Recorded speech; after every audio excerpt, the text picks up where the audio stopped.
अस्सलाम वालेकुम व्यूअर्स। कौमें नाकाम क्यों होती हैं? ये किताब दो बहुत ही एक्सपीरियंस्ड लोगों ने लिखी है। जेम्स रॉबिन्सन जो कि पॉलिटिकल साइंटिस्ट हैं और हार्वर्ड यूनिवर्सिटी के अंदर प्रोफेसर हैं, और दूसरे डैरेन एसिमोग्लू, ये एक टर्किश अमेरिकन इकोनॉमिस्ट हैं जो इस टाइम पे एमआईटी के अंदर जो है ये पढ़ा रहे हैं और रिसर्च को देखते हैं। तो ये बहुत ही एक्सपीरियंस्ड लोग हैं जिन्होंने इस किताब को लिखा है। तो स्टार्ट करते हैं। इस किताब के अंदर आर्ग्यूमेंट्स क्या हैं कि कौमें नाकाम क्यों होती हैं, और उसके बाद फिर हम इसके ऊपर बात करेंगे थोड़ी पाकिस्तान के पर्सपेक्टिव में। इस किताब के अंदर कुछ थीरीज पहले बयान की गई हैं कि मुख्तलिफ इंटरनेशनल थीरिस्ट ने, जो लोग हैं, उन्होंने अपनी अपनी थीरीज दी हैं, अपने अपने हाइपोथेसिस दिए हैं, फिलॉसफीज दी हैं कि कौमों की नाकामियों के पीछे फैक्टर्स कौन से होते हैं। तो उसमें से तीन बड़ी प्रोमिनेंट थीरीज हैं जिनको ये ऑथर्स निगेट करते हैं। तो पहले हम उन थीरीज को पढ़ लेते हैं। पहली तो थीरी ये है कि इसको ज्योग्राफिकल हाइपोथेसिस कहते हैं, जियोग्राफिकल थीरी कहते हैं। ये जो जियोग्राफिकल थीरी के प्रोपोनेंट्स हैं वो कहते हैं कि जी कौमें नाकाम इस वजह से होती हैं क्योंकि उनकी जो ज्योग्राफी होती है, वो कौमें ऐसी ज्योग्राफी में लाया कर रही होती हैं कि वो उनकी जो डेमोग्राफी है, ज्योग्राफी है, वो उनको फ्लरिश नहीं होने देती। खास तौर पे जो कंट्रीज ट्रॉपिक रीजन के अंदर आती हैं, वहां का क्लाइमेट ऐसा होता है, वहां के सॉइल के अंदर फर्टिलिटी नहीं होती, वहां के जो लोग हैं वो फिजिकली इतने स्ट्रांग नहीं होते। तो ये एक बहुत बड़ा फैक्टर है जो कौमों को जो है वो नाकाम करता है। दूसरी एक हाइपोथेटिकल थीरी है, वो ये कहती है कि कुछ कौमें ऐसी होती हैं जिनका कल्चर ही बड़ा रिजिड होता है। इसको कहते हैं कल्चरल हाइपोथेसिस, ये कल्चरल थीरी, कि कुछ कौमों का कल्चर उनकी सोशल नॉर्म से उनको फ्लरिश नहीं होने देती। उनके कल्चर बड़ा कंजर्वेटिव होता है, बड़ा ऑर्थोडॉक्स होता है। वो जितनी भी टेक्नोलॉजिकल इनोवेशंस होते हैं उनको डिस्करेज करते हैं। तो ये एक कल्चरल फैक्टर है जो कौमों को जो है फ्लरिश नहीं होने देता। तीसरी थीरी कहती है कि इग्नोरेंस हाइपोथेसिस या इग्नोरेंस थीरी, कि जो लीडरशिप होती है एक मुल्क के अंदर, उसको पता ही नहीं होता हमने पॉलिसीज कैसे बनानी है। और जब उन्हें पता नहीं होता तो क्या होता है, उनकी इग्नोरेंस की वजह से वो मुल्क जो है, वो कौम जो है, वो नाकाम हो जाती है। ये तीनों जो थीरीज हैं ये अपनी किसी हद तक कुछ खास डोमेन्स के अंदर ये ठीक होंगी, हो भी सकती हैं, लेकिन ये एक ओवरऑल एक्सप्लेनेशन देने से कासिर हैं कि एक कौम की नाकामी के पीछे फैक्टर्स क्या हैं, फेलियर्स क्या हैं। तो ये जो दो राइटर्स हैं, इन्होंने इस अपनी किताब में एक्सप्लेन किया है कि असल में कौमों का जो फेलियर है वो उनके अदारों के ऊपर डिपेंड करता है, स्टेट इंस्टीट्यूशंस के ऊपर। इन्होंने एक्सप्लेन किया है, इनकी पूरी किताब का क्रक्स एसेंस है, दो इंस्टीट्यूशंस को इन्होंने एक्सप्लेन किया। इन्होंने कहा एक होते हैं इंक्लूसिव स्टेट इंस्टीट्यूशंस और एक होते हैं एक्सट्रैक्टिव स्टेट इंस्टीट्यूशंस। जो कौमें नाकाम होती हैं उनके नाकामी के पीछे उनके एक्सट्रैक्टिव इंस्टीट्यूशंस होते हैं। एक्सट्रैक्टिव इंस्टीट्यूशंस क्या है? एक मुल्क है, उसके अंदर एक नैरो एलीट ऊपर बैठी हुई है उस मुल्क में, और वो नैरो एलीट क्या कर रही है? रिसोर्सेज एक्सट्रैक्ट कर रही है। वहां पर लोग गरीब से गरीब तर होते जा रहे हैं, लोग सफर कर रहे हैं, उनको उनके राइट्स नहीं मिल रहे, और वो जो नैरो एलीट उनके ऊपर मुसल्लत हुई हुई है वो उनके एक्सपेंस पे अपने आप को फ्लरिश कर रही है। This is called extractive institutions. तो ये ऑथर्स लिखते हैं इस किताब में कि आज जो मुल्क गरीब हैं वो गरीब इसलिए हैं कि उन मुल्कों के अंदर एक्सट्रैक्टिव इंस्टीट्यूशंस हैं, वहां पर उनकी नैरो एलीट क्या है? रिसोर्सेज एक्सट्रैक्ट कर रही है उनकी आवाम के एक्सपेंस पे। और आज जो अमीर लोग, अमीर मुल्क अमीर इस वजह से हैं, वहां पर इंक्लूसिव स्टेट इंस्टीट्यूशंस है। इंक्लूसिव का मतलब होता है इंक्लूड करना। ऐसे स्टेट इंस्टीट्यूशंस जहां पर एक आम आदमी को फैसिलिटीज मिल रही हैं, जहां पर हेल्थ का निजाम बहुत अच्छा है, जहां एजुकेशन का निजाम बहुत अच्छा है, जहां लॉ एंड ऑर्डर बहुत अच्छा है, जहां पर लोगों पे पैसा खर्च होता है, ह्यूमन डेवलपमेंट पे पैसा लगता है, लोगों के वोट से लोग जो है ऊपर आते हैं, उनकी पॉलिटिकल एलीट बनती है और वो फिर लोगों के लिए पॉलिसीज बनाती है। तो इस किताब के अंदर जो मेन फोकस है वो इन्हीं दो इंस्टीट्यूशन पे है कि आज जो मुल्क अमीर हैं और जो फ्लरिश नेशन है, वहां पर इंक्लूसिव स्टेट इंस्टीट्यूशंस हैं, जहां पर जो मुल्क गरीब हैं वहां एक्सट्रैक्टिव स्टेट इंस्टीट्यूशंस हैं। इसकी मिसाल आप ऐसी देख लें कि आज बिल गेट्स जैसा बिजनेसमैन अमेरिका की इकोनॉमी में, एक अमेरिका के मुल्क के अंदर पैदा हुआ। वहां अमेरिका के जो इंक्लूसिव स्टेट इंस्टीट्यूशंस थे, उन्होंने उसको कैसे फैसिलिटेट किया? उन्होंने उसको अच्छी तालीम दी, उन्होंने उसको अच्छी हेल्थ दी, उन्होंने उसको अच्छी सिक्योरिटी प्रोवाइड की, उन्होंने उसको, जब उसने पढ़ लिया तो उन्होंने उसको अच्छी जॉब अपॉर्चुनिटीज दी। बिल गेट्स के पास एक आइडिया था, गवर्नमेंट ने कहा जी ये पैसे लें, आप इस आइडिया को इंप्लीमेंट करें और अपना कारोबार शुरू करें। बिल गेट्स ने उस कारोबार को शुरू किया और आज बिल गेट्स पूरी आईटी की दुनिया में एक रेवोल्यूशन ले आया। वो एक आम आदमी था। बिल गेट्स पैदा होते ही बिल गेट्स नहीं बन गया। उसको बिल गेट्स बनने में जो टाइम लगा, जो वो पूरा पीरियड था, उसके अंदर अमेरिका के जो अदारे थे, स्टेट इंस्टीट्यूशंस थे, उन्होंने उसको फैसिलिटेट किया। इसी तरह हर आम आदमी को जब अदारे फैसिलिटेट करते हैं तो इन रिटर्न एक आम आदमी फ्लरिश होता है और अल्टीमेटली वो कोई ऐसी दुनिया में चीज इजाद कर देता है जैसे जिससे पूरी दुनिया में एक रेवोल्यूशन आ जाता है और अल्टीमेटली उसका फायदा उस मुल्क को होता है जिसने उसके ऊपर इन्वेस्टमेंट की होती है in terms of inclusive state institutions, जिस मुल्क ने उसको फैसिलिटेट किया होता है। क्या आज आप लोग समझते हैं कि बिल गेट्स अगर पाकिस्तान जैसे मुल्क में या अफगानिस्तान जैसे मुल्क में या श्रीलंका जैसे मुल्क में या बांग्लादेश जैसे मुल्क में, नेपाल जैसे मुल्क में पैदा होता तो क्या आज वो बिल गेट्स होता? नहीं होता। उसको एक प्रॉपर एजुकेशन ही ना मिलती, उसको प्रॉपर हेल्थ ना मिलती, उसको proper job opportunities, entrepreneurship opportunities ना मिलती, वो बिल गेट्स ना होता। आज यही वजह है कि हम ममालिक जो थर्ड वर्ल्ड कंट्रीज हैं, जो गरीब मुल्क हैं, वो आज बिल गेट्स प्रोड्यूस नहीं कर रहे क्योंकि हमारे एक्सट्रैक्टिव स्टेट इंस्टीट्यूशंस हैं।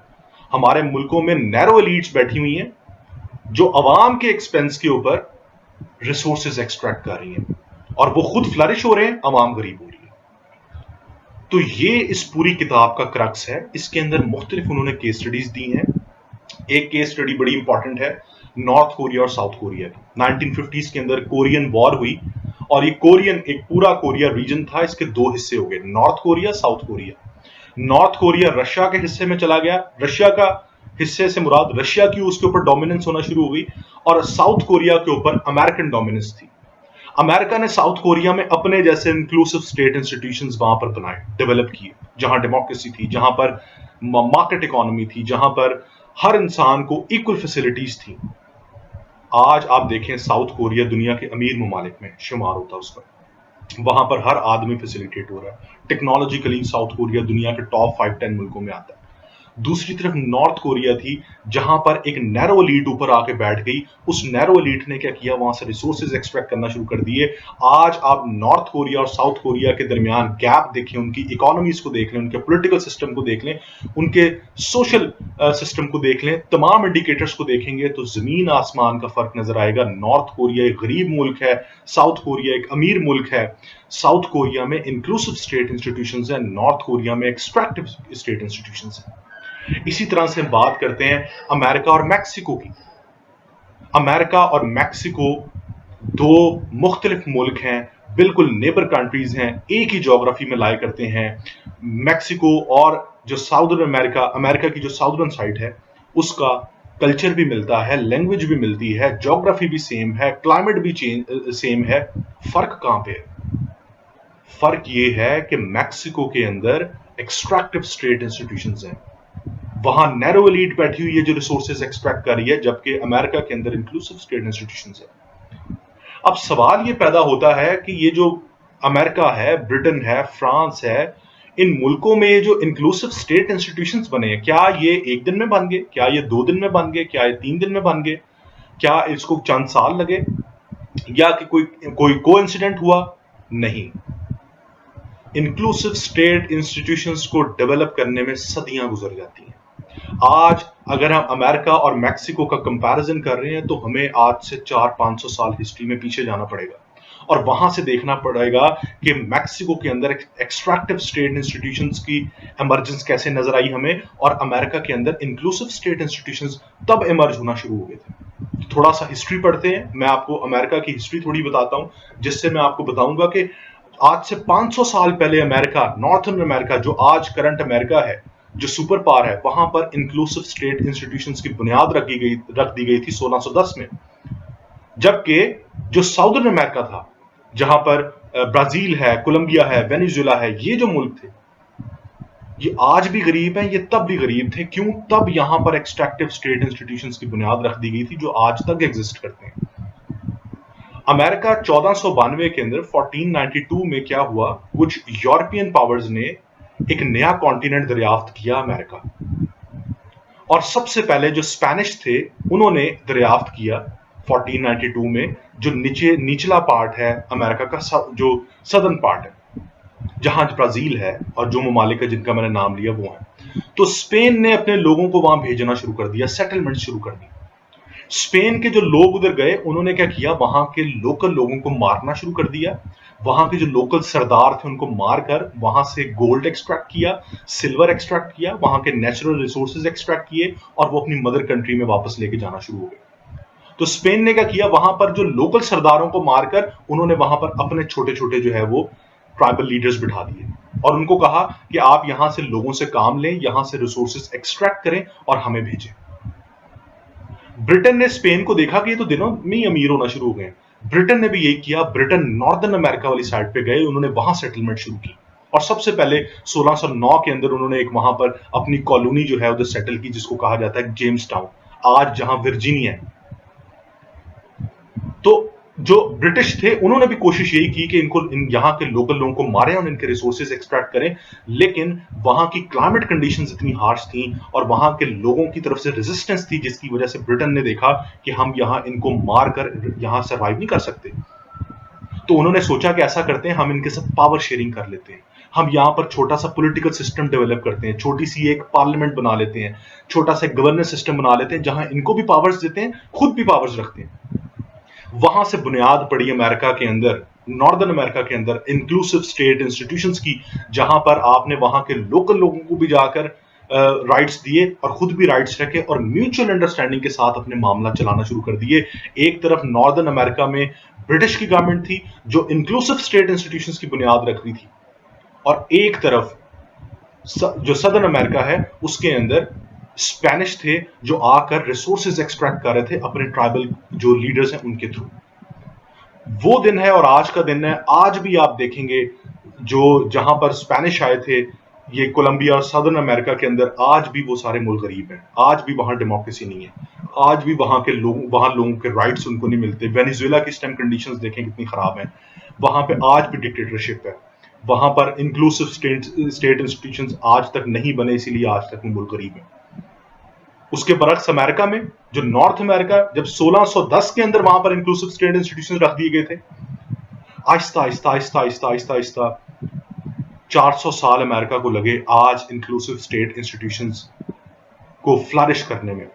उसके दरमियान बहुत से रेवोल्यूशंस आए अमेरिका में, बहुत सी मुश्किलात आई, लाखों लोग अंदर मारे गए।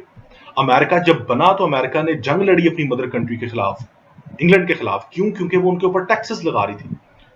यही अमेरिका के लोग जो इधर आके सेटल हुए थे, ये सारे यूनाइट हुए, इन्होंने फैसला किया कि हम अपनी मदर कंट्री के खिलाफ लड़ेंगे। वो लड़े, उन्होंने अपना मुल्क अलहदा से हासिल किया, उन्होंने वहां प्रॉपर कॉन्स्टिट्यूशन बनाया, अदारे बनाए, अदारों के अंदर तजादुम को खत्म करने के लिए वहां पर चेक्स एंड बैलेंसेस का सिस्टम कॉन्स्टिट्यूशन में मुतारिफ करवाया कि एक इंस्टीट्यूशन दूसरे पे नजर रखेगा, दूसरा पहले पे नजर रखेगा, और पूरे कॉन्स्टिट्यूशन का मकसद होगा एक आम आदमी को फैसिलिटेट करना। तब से अमेरिका आज तक वहां पर इंक्लूसिव स्टेट इंस्टीट्यूशंस हैं। इसका यह मतलब नहीं कि अमेरिका में मुश्किलात नहीं आई। जब अमेरिका बना तो अमेरिकन सोसाइटी दो हिस्सों में डिवाइड होगी, नॉर्थ अमेरिका, नॉर्दर्न स्टेट्स और सदर्न स्टेट्स। नॉर्दर्न स्टेट्स चाहती थी कि अमेरिका के अंदर जो स्लेवरी है वो खत्म ना हो, वो खत्म हो, और सदर्न स्टेट्स चाहती थी वो खत्म ना हो। तो सदर्न स्टेट्स और नॉर्दर्न स्टेट्स के दरमियान 1776 से, जब से अमेरिका बना 1865 तक, तकरीबन 90 साल उनके आपस में क्लैशेस चलते रहे, और फिर 1865 में एक सिविल वॉर हुई जिसमें लाखों लोग मारे गए। वो सिविल वॉर सिर्फ इस वजह से हुई थी कि जो यहां पर स्लेव्स हैं उनको राइट्स दिए जाए, इंसानों के राइट्स के लिए, ह्यूमन राइट्स के लिए वहां सिविल वॉर लड़ी गई थी 1865 में, जिसमें लाखों लोग मारे गए थे। तो वहां पर स्लेवरी को अबॉलिश किया गया। उसके बाद फिर 100 साल मसला चलता रहा। 1965 में आके सिविल राइट्स मूवमेंट चली, जहां पर फिर ऑफिशियली हर चीज को एबॉलिश किया गया और जो पहले स्लेव्स थे उनको भी इक्वल राइट्स मिले, हर एक को इक्वल राइट्स मिले, इंक्लूसिव स्टेट इंस्टीट्यूशंस, हर एक के लिए तमाम इक्वल फैसिलिटीज। तो अमेरिका को 1609 से लेके आज 2020 तक वहां से बुनियाद रख दी गई थी अमेरिका के अंदर इंक्लूसिव स्टेट इंस्टीट्यूशंस की, और आहिस्ता आहिस्ता उन स्टेट इंस्टीट्यूशंस को फ्लरिश करते गए, रिफाइन करते गए, और आज इसी वजह से अमेरिका सुपर पावर है। ब्रिटेन की एग्जांपल ले लें, वहां पर ग्लोरियस रेवोल्यूशन आया। ग्लोरियस रेवोल्यूशन से पहले वहां पर भी बादशाह थी, लोग बादशाह के खिलाफ खड़े हुए, और लोगों ने जो ग्लोरियस रेवोल्यूशन की सबसे बड़ी सिग्निफिकेंस ये है कि वहां लोग बादशाह के खिलाफ खड़े हुए और उन्होंने वहां पर इंक्लूसिव स्टेट इंस्टीट्यूशंस की बुनियाद रखी, किंग की पावर को खत्म किया। और आहिस्ता आहिस्ता उसके बाद हम 1840s ऑनवर्ड देखते हैं, इंग्लैंड के अंदर एक इंडस्ट्रियल रेवोल्यूशन आया, जिसमें प्राइवेट लोग, आम आदमी जो है वो फ्लरिश होना शुरू हुआ, आम आदमियों ने इंडस्ट्रीज लगाना शुरू की। आहिस्ता आहिस्ता ब्रिटेन के अंदर एक मार्केट इकोनॉमी पैदा होना शुरू हुई, एक आम आदमी अपलिफ्ट होना शुरू हो गया। इस तरह से तरक्की आई ब्रिटेन के अंदर। फ्रांस को देख लें, 1789 में फ्रेंच रेवोल्यूशन आया, लाखों लोग मारे गए और बड़े बुरे तरीके से मारे गए, लेकिन वो कोई इतना कारामद साबित नहीं हुआ, क्योंकि 1793 के अंदर नेपोलियन एक डिक्टेटर आकर बैठ गया फ्रांस में। फिर 1815 में उस डिक्टेटर को शिकस्त हुई। 1815 ऑनवर्ड्स फ्रांस के अंदर भी जो है वो इंक्लूसिव स्टेट इंस्टीट्यूशंस आए, जहां हर कोई बराबर हो, हर किसी को इक्वल फैसिलिटीज हो, कोई किसी से बालातर ना हो। तो ये जो आज मुल्क हमें दुनिया में नजर आते हैं, जो अमीर मुल्क हैं, जो फ्लरिश नेशंस हैं, इनको फ्लरिश्ड बनने में सदियां लग गई, इनमें रेवोल्यूशंस आए, इनमें एक्सट्रैक्टिव इंस्टीट्यूशंस थे, इन्होंने अपने मुल्कों को एक्सट्रैक्टिव से इंक्लूसिव स्टेट इंस्टीट्यूशंस में कन्वर्ट किया, ट्रांसफॉर्म किया, और आज वहां हर कोई बराबर है, वहां हर कोई खुशहाल है, हर किसी के लिए इक्वल अपॉर्चुनिटीज है। और उसके बरक्स अगर आप एक्सट्रैक्टिव स्टेट इंस्टीट्यूशंस देखें, जिसकी मिसाल मैंने दी, हमारा अपना मुल्क, मेरा अपना ये मानना है कि हमारे मुल्क में इंक्लूसिव स्टेट इंस्टीट्यूशंस नहीं है, हमारे मुल्क में डेमोक्रेसी नहीं है, उस तरह से फ्लरिश डेमोक्रेसी नहीं है, हमारे मुल्क के अंदर उस तरह से एक मार्केट इकोनॉमी नहीं है, हमारे मुल्क के अंदर एजुकेशन का निज़ाम उस तरह से नहीं है, हमारे मुल्क के अंदर हेल्थ का निज़ाम, लॉ एंड ऑर्डर का निज़ाम आप सबके सामने है। तो हम ये नहीं कह सकते कि हमारा मुल्क जो है वो उसमें इंक्लूसिव स्टेट इंस्टीट्यूशंस है। हम गरीब आज इसलिए हैं कि हमारे मुल्क का पॉलिटिकल और इकोनॉमिक सिस्टम एक्सट्रैक्टिव है। नो डाउट आप वोट देते हैं, ऊपर जो लेकिन आकर पॉलिटिकल एलीट बैठती है, वो क्या करती है? वो रिसोर्सेज एक्सट्रैक्ट कर रही है आपके एक्सपेंसेस पे। तो इस किताब के अंदर बहुत ही कॉम्प्रिहेंसिव और बड़े खूबसूरत वे में एक चीज को जो एक कौम नाकाम क्यों होती है उसको बड़ा कॉम्प्रिहेंसिवली डिस्कस किया गया। और इसमें आखिर में इन्होंने ये बात की है कि कुछ और भी एग्जांपल्स दी हैं, इन्होंने और भी कंपैरेटिव एनालिसिस किए हैं। जिम्बाब्वे और बोट्सवाना का किया है। बोट्सवाना भी एक अफ्रीकन स्टेट है, जिम्बाब्वे भी एक अफ्रीकन स्टेट है। बोट्सवाना में इंक्लूसिव स्टेट इंस्टीट्यूशंस है। एक टाइम पे इतना गरीब मुल्क था कि इसकी पर कैपिटा जीडीपी सिर्फ $60 थी। आज इसकी पर कैपिटा जीडीपी पाकिस्तान से भी ज्यादा है बोट्सवाना की। क्यों? क्योंकि वहां पर जो अदारे हैं वो हर आम आदमी को फैसिलिटेट कर रहे हैं, जबकि जिम्बाब्वे वहां पर आज भी डिक्टेटरशिप है और तब से डिक्टेटरशिप रही है। इसी वजह से वहां एक्सट्रैक्टिव स्टेट इंस्टीट्यूशंस है। अब एक सवाल यहां पे ये आता है कि चाइना को हम कैसे देखेंगे? चाइना में भी फिर एक्सट्रैक्टिव स्टेट इंस्टीट्यूशन हुए, क्योंकि ऊपर तो एक नैरो पॉलिटिकल एलीट बैठी है, लोग के वोट से तो नहीं आई। चाइना एक एक्सेप्शन है। चाइना आज तरक्की क्यों कर गया? चाइना आज तरक्की इस वजह से कर गया है कि चाइना का पॉलिटिकल सिस्टम तो एक्सट्रैक्टिव है, लेकिन उनका इकोनॉमिक सिस्टम जो है इंक्लूसिव है। ऊपर नैरो लीड बैठी है, लेकिन उन्होंने अपने नीचे जो अदारे बना दिए हैं वो एक आम आदमी को फैसिलिटेट कर रहे हैं। एक आम आदमी फ्लरिश हो रहा है, वहां पे एम्प्लॉयमेंट जनरेट हो रही है, बाहर से कंपनीज आकर काम कर रही हैं। तो चाइना इस पूरी चीज में एक एक्सेप्शन है, जिनका पॉलिटिकल सिस्टम एक्सट्रैक्टिव है, लेकिन वो निचला अपना इकोनॉमिक सिस्टम जो है वो बड़े इंक्लूसिव तरीके से चला रहे हैं। इसी वजह से चाइना कामयाब है। और रशिया, क्यूबा, वेनेजुएला, ठीक है, इस तरह के मुल्क जहां नैरो पॉलिटिकल एलीट बैठी है, आज उनके हालात देख लें, पाकिस्तान के हालात देख लें, इंडिया के हालात देख लें। तो ये इस किताब का एक ओवरव्यू है। CSS PMS के अंदर जब भी आपके पास आपको डेमोक्रेसी कैसे आएगा, गवर्नेंस कैसे आएगा, इकोनॉमी कैसे आएगा, करंट अफेयर्स के अंदर कोई चीज़ आएगी जो गवर्नेंस रिलेटेड होगी, इंटरनेशनल रिलेशंस में कोई क्वेश्चन आता है, तो आप इस किताब का जो कंपैरेटिव एनालिसिस है, इसके अंदर जो केस स्टडीज दी गई हैं नॉर्थ कोरिया, साउथ कोरिया की, अमेरिका मैक्सिको की, ब्रिटिश के ग्लोरियस रेवोल्यूशन की, बॉट्सवाना जिम्बाब्वे की, उसको आप रिलेट करेंगे, उसको अप्लाई करने की कोशिश करेंगे पाकिस्तान में। जब आपसे हल पूछा जाएगा कि पाकिस्तान में जो गवर्नेंस के मसाइल हैं, पाकिस्तान आज क्यों नाकामी की तरफ जा रहा है, पाकिस्तान क्यों आज फ्लरिश नहीं हो पा रहा, तो तब आप वहां पर अपना ये एनालिसिस देंगे कि पाकिस्तान के अंदर एक सही मायनों में एक जो है वो इन ट्रू एसेंस पाकिस्तान के अंदर इंक्लूसिव स्टेट इंस्टीट्यूशंस, चाहे वो पॉलिटिकल हैं चाहे वो इकोनॉमिक हैं, वो यहाँ पर एग्जिस्ट नहीं करते। इसलिए आज हम गरीब हैं और हम खुदा न खास्ता गरीब रहेंगे जब तक कि हम जो है वो अपने एक्सट्रैक्टिव इंस्टीट्यूशंस को इंक्लूसिव स्टेट इंस्टीट्यूशंस में कन्वर्ट नहीं कर लेते, ट्रांसफॉर्म नहीं कर लेते। और ये इसको कितना टाइम लगेगा, इसको सदियां भी लग सकती हैं, इसको सालों भी लग सकते हैं। ये डिपेंड करता है हमारी सोसाइटी पे, हमारी नेशन पे, कि हम एज एन इंडिविजुअल हमारी क्या सोच है, हम क्या सोच रखते हैं, हमारी जो पॉलिटिकल एलीट है वो क्या सोच रखती है, लोगों में कितनी अवेयरनेस है। तो ये वो सारे फैक्टर्स हैं जिनकी वजह से ये मैटर करता है कि हम कितनी जल्दी अपने आप को एक्सट्रैक्टिव इंस्टीट्यूशन से जो है वो इंक्लूसिव इंस्टीट्यूशंस में ट्रांसफॉर्म कर सकते हैं। बहुत शुक्रिया।